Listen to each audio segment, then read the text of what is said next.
Cincinnati, and we're here with 9-month-old Margo. She is a lab, and she's coming to us for our 2-week board and train program. So Margo has got some anxiety issues. She's pretty nervous of people, especially when she first meets them. She's super excited and acts like she wants to go say hi, but then she kind of backs up.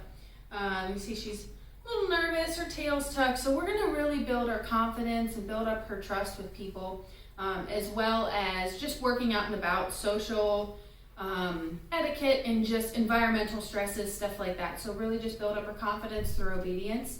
And let's just take a look here and see what this little girl knows. Margo, come!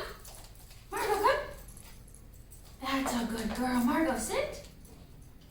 Margo, sit! Margo, sit! Margo, sit! Sit! Margo, place! Margo, place! Margo, place! Place! Yeah, hi, sweetheart. Margo, down. Margo, down. Margo, down. Margo, down. Hi. Yeah, I got the tail wag. All right, so you can see she's a little too nervous to listen, or she doesn't know the commands yet. So we'll take a look here over the next couple weeks, and we're going to get her solid in her obedience, and we'll keep you guys posted on her progress. Hi.